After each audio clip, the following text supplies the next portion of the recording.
The pulling away is visible, the chasing is not. This is the specific, disorienting quality of the avoidance pursuit, that it happens beneath the surface of behavior that looks like its opposite, that the reaching occurs inside the withdrawal.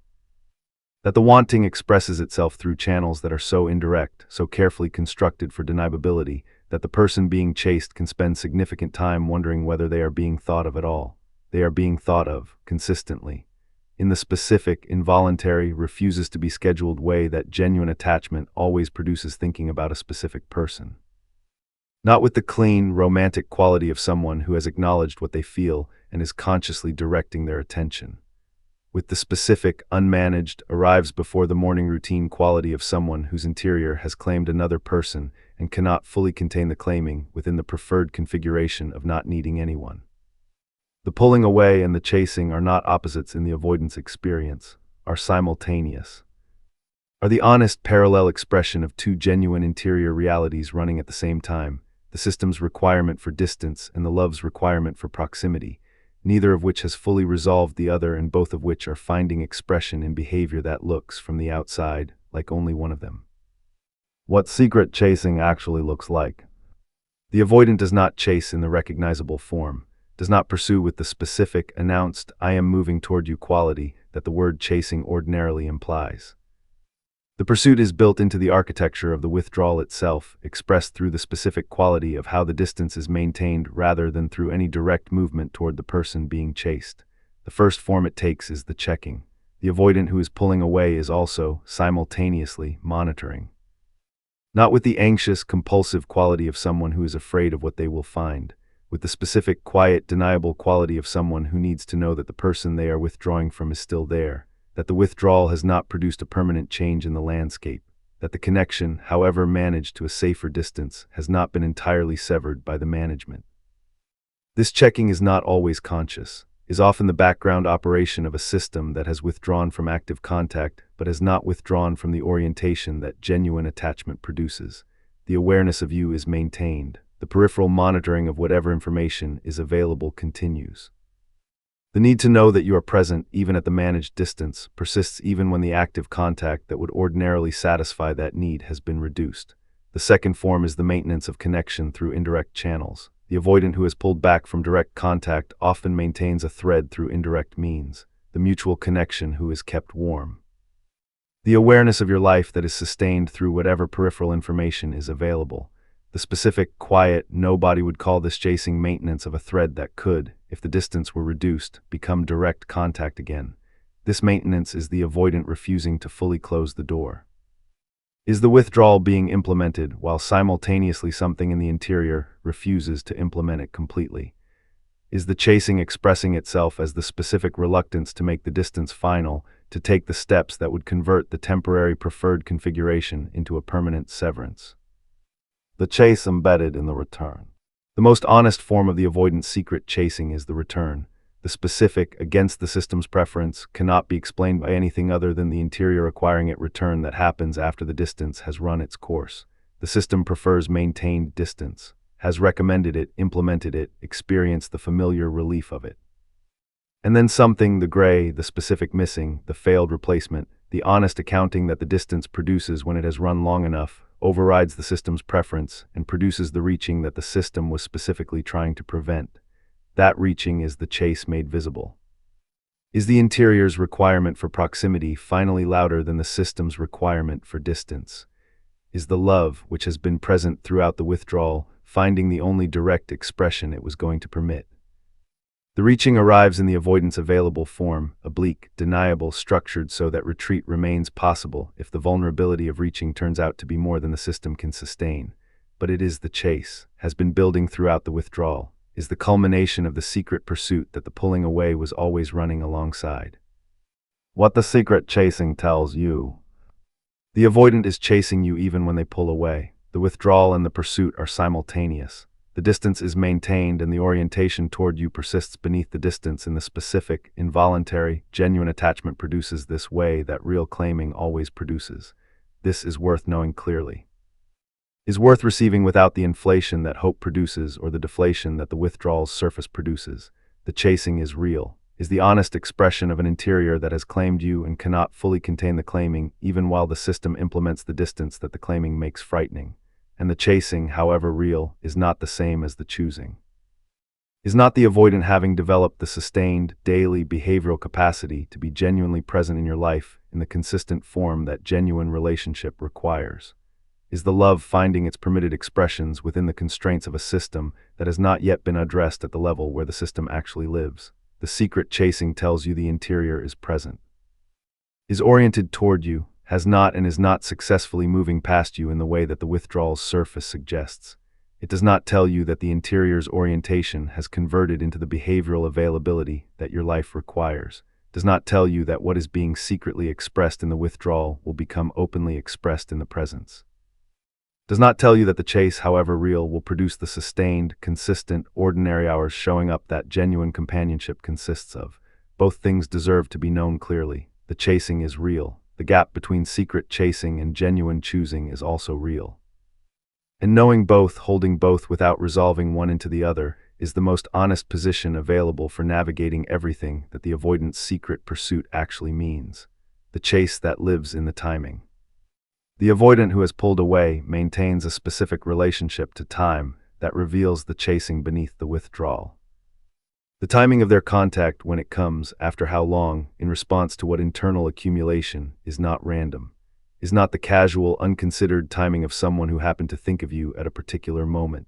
Is the timing of someone whose interior has been running a specific calculation throughout the distance and has reached a specific threshold. The threshold is the point at which the gray has accumulated enough, the missing has become specific enough, the failed replacement has produced enough unfavorable comparison that the system's preference for maintained distance is outweighed by the interior's requirement for some form of contact, not full contact. Not the sustained, daily, consistently present contact that genuine choosing produces. The minimum contact that temporarily addresses the accumulation without requiring the full vulnerability of genuine approach. The timing of this minimum contact is itself the chase made legible. The avoidant did not reach at the point of maximum distance, when the system's preference was most fully satisfied, when the relief was most complete, when the preferred configuration was most thoroughly restored. The avoidant reached when the preferred configuration was revealed to be insufficient. When the distance that was supposed to produce relief produced instead the specific, located, knows exactly what is missing quality of genuine loss. That timing, the reaching at the point of insufficient preferred configuration rather than at the point of maximum distance, is the interior overriding the system. Is the love speaking loudly enough in the specific moment to produce the reaching the system was trying to prevent?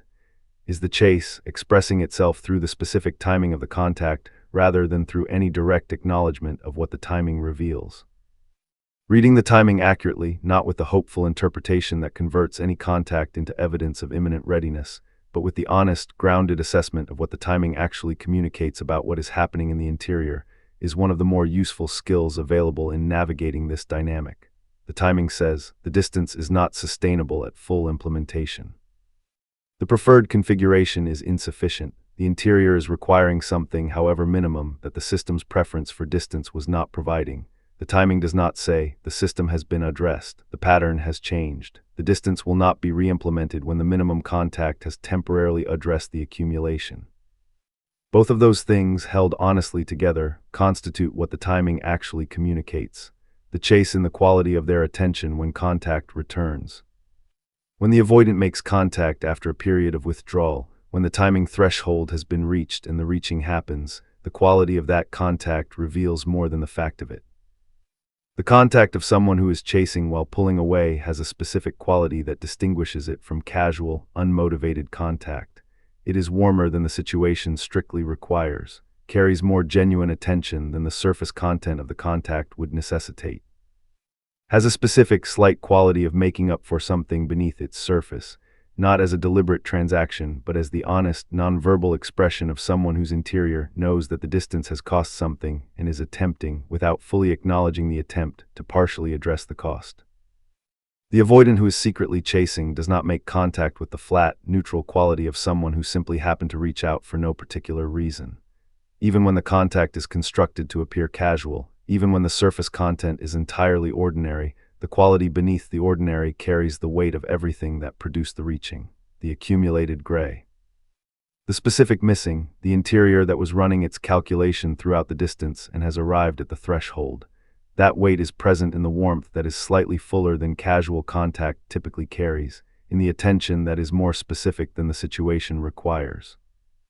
In the quality of genuine interest that is present in the contact, not performed, not deployed for effect, but genuinely there because the interior that produced the reaching has been carrying you in it throughout the distance, and the reaching is the interior's most direct current expression of that carrying.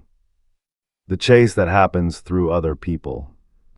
The avoidant who is pulling away sometimes maintains the chase through the people who exist in the shared landscape of both lives, not obviously, not in the specific, announced, everyone can see this way, that would itself require the acknowledgement that the avoidance system works hard to prevent. In the oblique, deniable, could be coincidence way that avoidant expressions always take, the mutual connection who is kept slightly warmer than the general social maintenance would require. The person in the shared landscape who receives a specific quality of attention that is partly, however indirectly, however the avoidant would resist this framing, about maintaining a thread of connection to the broader world that includes you. The question that is not quite about you but is adjacent to you. The topic that is not quite the topic of you but touches the edges of your world. The conversation that navigates close to the territory of your connection without entering it directly, circling the thing that cannot be named, while maintaining the proximity to it that the interior requires. This indirect maintenance is the chase in its most oblique form. Is the interior's refusal to fully close the door expressing itself through the specific, careful, nobody would call this chasing maintenance of whatever indirect thread remains available? Is the love finding the channels that the management protocol has left least guarded and moving through them? Reading this accurately requires the honest acknowledgement that it is genuinely indirect. Genuinely deniable, the avoidant themselves may not be fully aware that the indirect maintenance is serving the function it is serving. The system does not always make the interior's motivations available to the conscious mind, particularly when those motivations are in tension with the system's preferred narrative of successfully implemented distance. But the function is real. The thread is being maintained. The chase is happening through the indirect channels because the direct channels have been management protocoled into unavailability. The chase in what they do not do. Equally revealing as what the avoidant does during the withdrawal is what they do not do. The specific, deliberate, conscious or not restraints that reveal the chase beneath the pulling away. They do not fully close the door. This is perhaps the most consistent and most honest expression of the secret chase available. Fully closing the door would mean taking the specific steps that would convert the temporary preferred configuration into a permanent severance, blocking contact, removing the shared thread, making the distance final rather than maintained. The avoidant who is secretly chasing does not do this, maintains the distance in a form that preserves the possibility of return, keeps the door not fully open. The management protocol does not permit that, but also not fully closed, in a state that is specifically, deliberately, consciously or not returnable. The not fully closing the door is the interior's veto of the system's logical conclusion.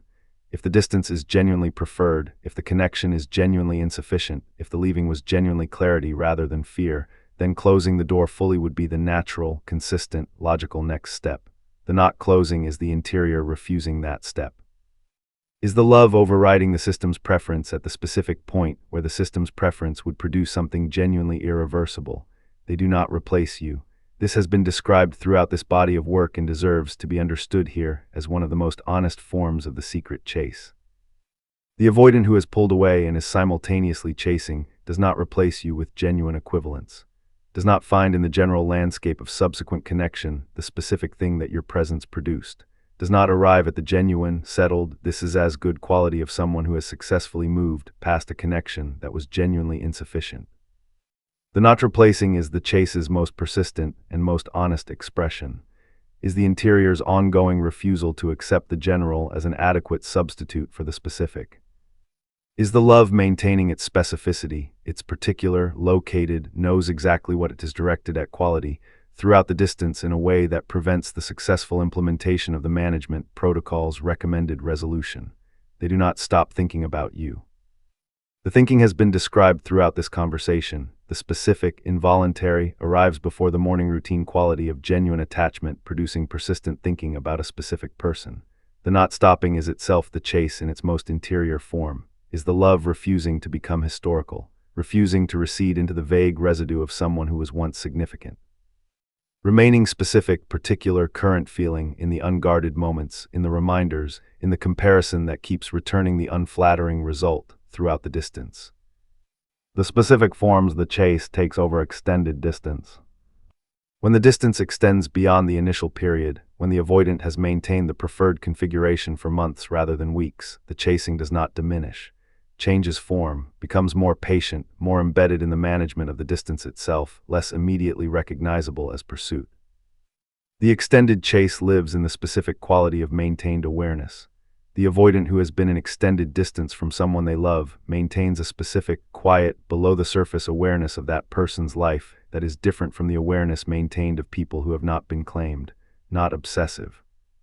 Not the anxious monitoring of someone who cannot release their attention from a specific person. Something quieter and more settled than that. The specific, ambient quality of someone who knows, without always actively attending to the knowing, what is happening in your world. The extended chase also lives in the avoidance relationship to the possibility of encounter. The specific, nonverbal, management protocol consistent way in which the avoidant who is pulling away manages the possibility of running into you. Not avoiding it entirely. Avoiding it entirely would itself be a form of acknowledgement that the encounter has significance. Not pursuing it directly would require the vulnerability that the system is maintaining distance from. Managing it in the specific, oblique, I'm not engineering this but I'm also not preventing it way that the avoidance pursuit always takes. The extended chase lives in what the avoidant does when something in the world reminds them of you, which is different from what they do when most things remind them of most people. The reminder of someone who has not been claimed produces a brief, mild, quickly passing quality of associative thinking.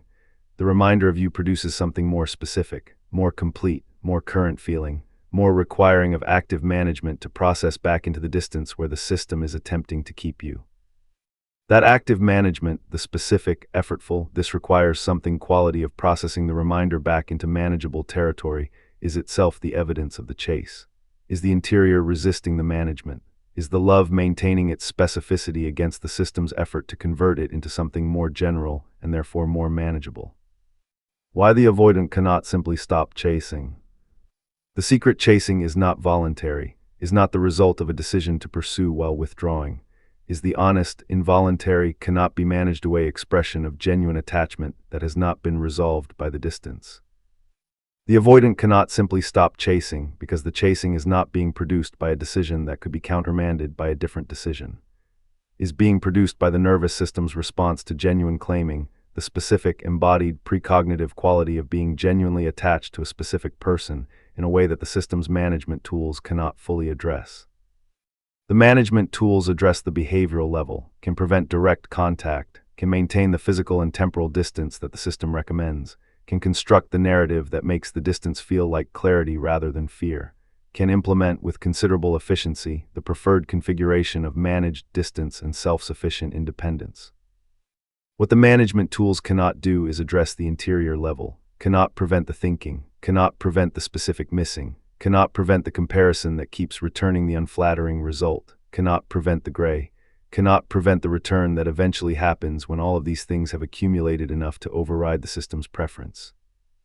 The chasing happens at the level the management tools cannot reach. Is the love expressing itself through the channels that the protocol has not fully guarded?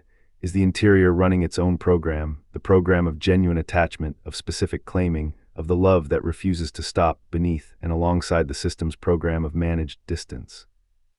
The avoidant who pulls away and simultaneously chases is not being inconsistent, is being honest about the complexity of what is actually present. The withdrawal is real, the chase is real. Both are the honest expression of different parts of the same interior running simultaneously.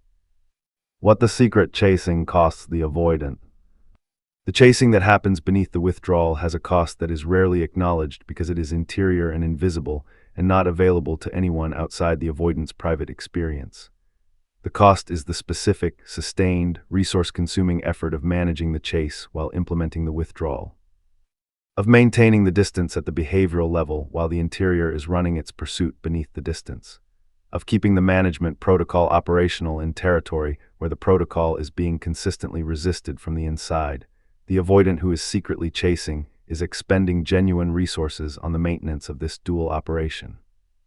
The forward motion that stays ahead of the feeling, the productivity that fills the hours in which the interior would otherwise be most acutely felt, the social engagement that provides enough ambient warmth to take the edge off the specific, located, knows exactly what is missing quality of the absence. All of these are real expenditures. Are the system working harder than it works when the preferred configuration is genuinely producing the relief it is supposed to produce? Are the evidence that the withdrawal is not as clean as its exterior suggests, that the preferred configuration is being maintained at a cost that the system did not fully account for when it recommended the distance? This cost is worth understanding not as a reason for sympathy that would convert into reorganizing your life around the avoidance interior experience, but as accurate information about what the distance is actually like from the inside. The avoidant who is secretly chasing is not resting in the comfortable, self-sufficient, genuinely preferred configuration that the withdrawal's surface suggests. Is working consistently to maintain a configuration that the interior keeps resisting, what the secret chasing means for you specifically. Being secretly chased while being pulled away from is a specific experience that deserves honest acknowledgement as the particular, disorienting, difficult to navigate reality it is. It is not the ordinary experience of being pursued. The ordinary experience of being pursued is legible. The person who wants you moves toward you in recognizable ways. You can see it, receive it, respond to it from a position of genuine information about what is being offered. The secret chase is not legible in the same way, is happening below the surface of behavior that looks like withdrawal. Is expressing itself through channels so indirect and so deniable that the experience of being chased is frequently indistinguishable from the receiving end, from the experience of not being particularly thought of at all. This illegibility has a specific cost, the cost of not knowing. Of being in the position of someone who is genuinely being pursued and genuinely not knowing whether the pursuit is real. Of having to read the oblique, the indirect, the deniable expressions of a chase that will not announce itself, and of not always being certain that what is being read is actually there rather than being hoped into existence. The not knowing is exhausting in a way that deserves acknowledgement. The specific, sustained quality of someone who is paying very close attention to indirect signals because the direct signals are not available, and who cannot always be certain whether the attention is being directed at something real or at the projection of something hoped for, is genuinely taxing. Is one of the more costly features of the avoidant dynamic for the person navigating it. Understanding that the secret chase is real, that the indirect signals are not imagined, that the pursuit beneath the withdrawal is genuine, removes some of the not knowing, provides the honest confirmation that what was being read was actually there. That the attention was being directed at something real rather than constructed, and it does not remove the illegibility's other cost, the cost of a pursuit that, however real, is not arriving in the form that actually addresses what is needed. A chase that happens beneath the withdrawal is a chase that is not reaching you in any form you can consistently receive and live in. Is a pursuit that has not yet found its way to the direct, honest, I am moving toward you form that would convert the secret chase into genuine choosing. The difference between the secret chase and genuine pursuit. The secret chase is the love expressing itself within the constraints of a system that has not yet been addressed, is genuine, is real. Is the honest expression of an interior that cannot fully implement the withdrawal it is attempting because the claiming that the withdrawal is attempting to manage is stronger than the management tools. Genuine pursuit is different, is the love having found or beginning to find the capacity to express itself directly. Is the interior's orientation toward you arriving in forms that do not require significant interpretation to receive? Is the reaching that acknowledges itself as reaching rather than requiring the maximum deniability of the indirect channel? The difference between the secret chase and genuine pursuit is not a difference in the love. The love can be identical in intensity, in specificity, in the genuine, refuses to be managed quality of real claiming. The difference is in what is happening with the system that the love is running alongside. In the secret chase, the system is still running the management protocol at something close to full capacity. The distance is still being implemented.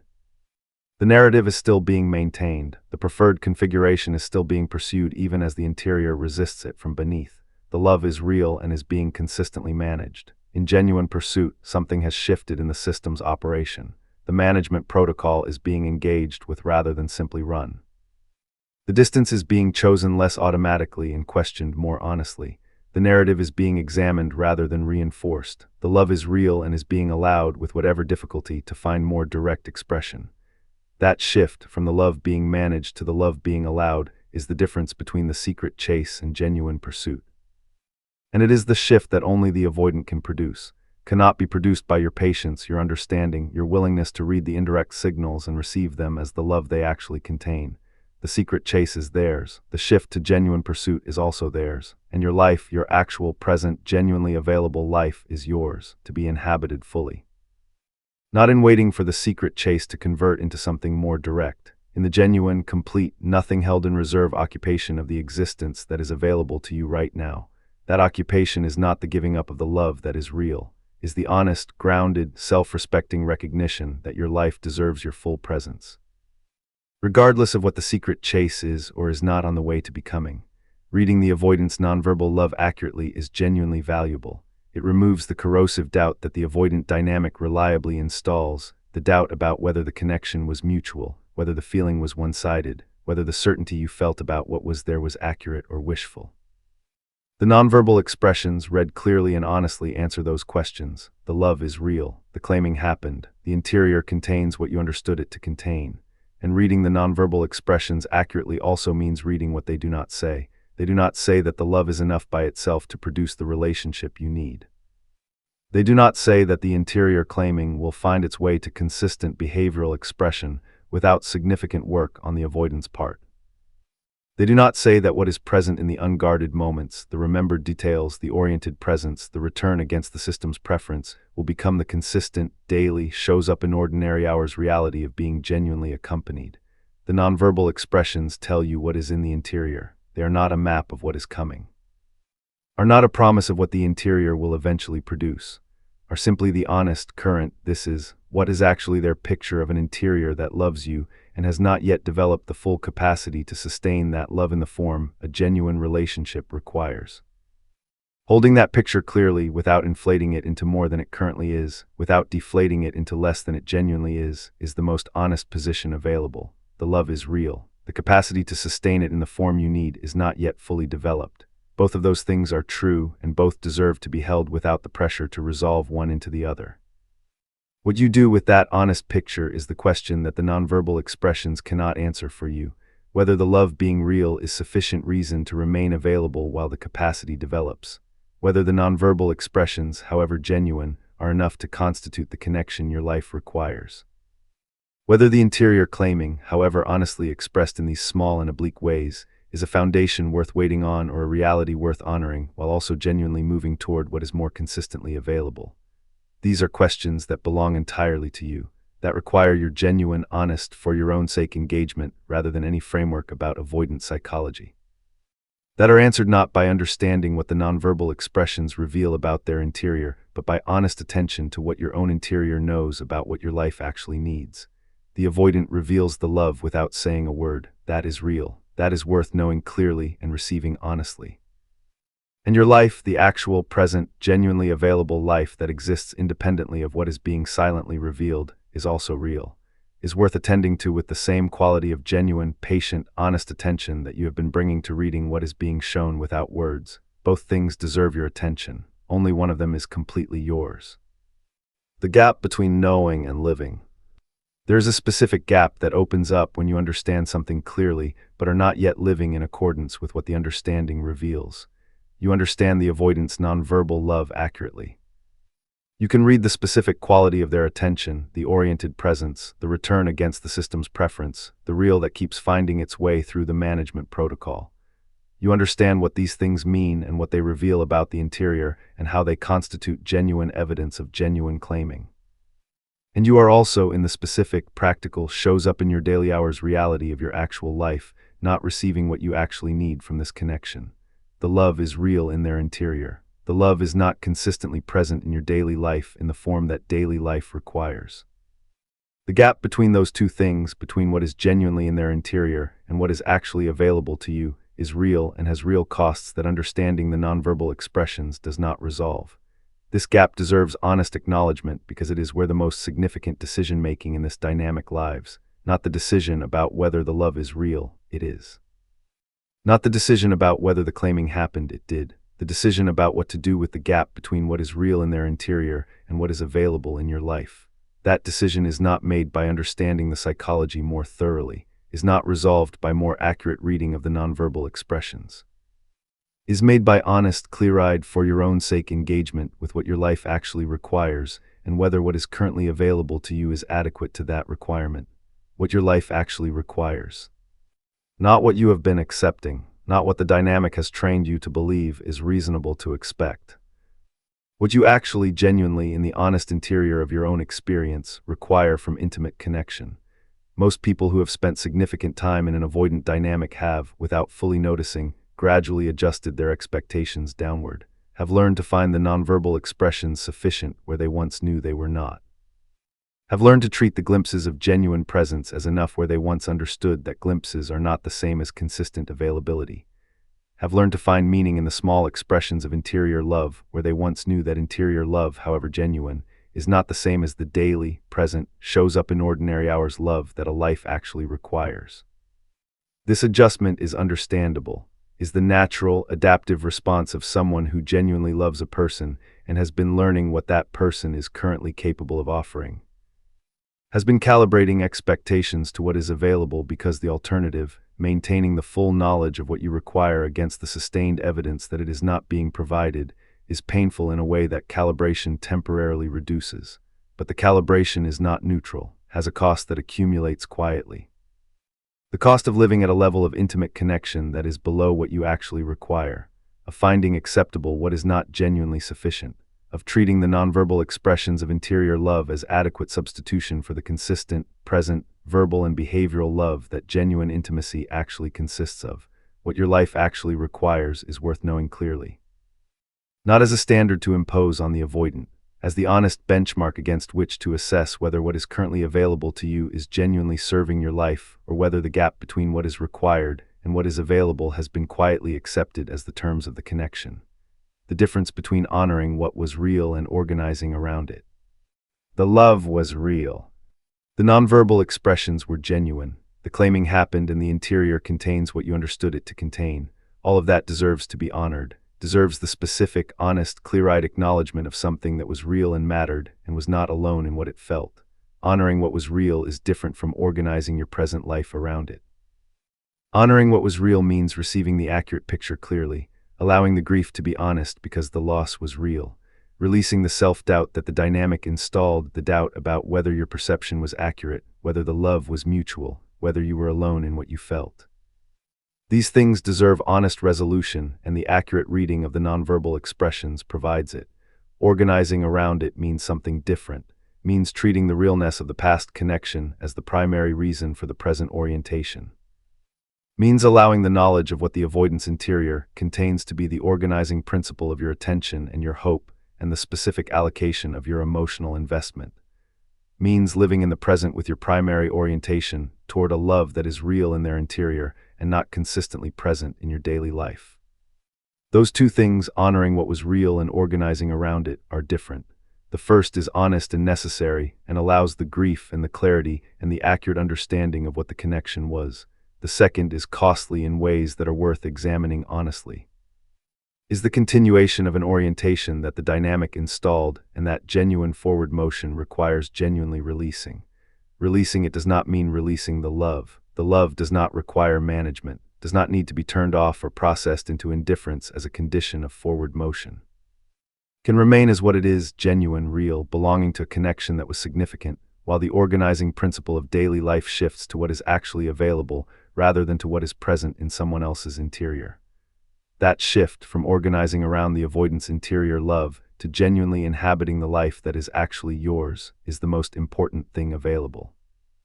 Not as a strategy for producing a particular response in the avoidant, not as the move that finally makes the interior love find its way to expression, simply as the honest, basic, irreducibly yours act of being genuinely present in the existence that is actually available, what genuine forward motion looks like. It does not look dramatic, does not announce itself, does not arrive with the specific, clean quality of having definitively moved on in a way that could be pointed to and named. It looks like the morning when the first thought is genuinely about something in your own life, not because you decided to redirect, because there was something in your own life genuinely worth thinking about first. It looks like the conversation with someone who is actually present that receives your full quality of attention rather than a portion of it, with the remainder allocated to the background processing of what is happening with the avoidant. It looks like the work that is actually engaged with. Not the productive appearing motion of someone who is staying busy as a management strategy, but the specific, absorbed, time disappears quality of genuine engagement with something that is actually yours and actually matters to you. It looks like the gradual, non-linear, not announced by any particular feeling shift in where the primary investment lives. Not in the avoidance interior and what it contains and what it might eventually produce. In the actual hours of the actual days that are completely and irreversibly yours. It looks like receiving the avoidance nonverbal expressions, when they arrive, in whatever form they arrive, from a place that is genuinely grounded rather than from a place that is waiting for them. Receiving them warmly, receiving them honestly, and not allowing them to reorganize the life that has been genuinely built around the question of what they will eventually produce. That receiving, warm and clear-eyed and genuinely grounded, is the most honest position available in relation to the nonverbal love that is being expressed without words. The love is real. Your life is also real.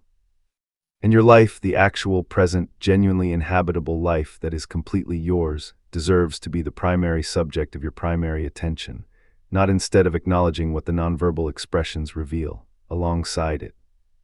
As the honest daily shows up in ordinary hours expression of someone who has received what was shown without words and has also, genuinely and without performance, chosen the life that is actually available. That choice made not once but daily, in the small and unglamorous and entirely ordinary moments, is the whole of what genuine forward motion actually consists of, and it is available now.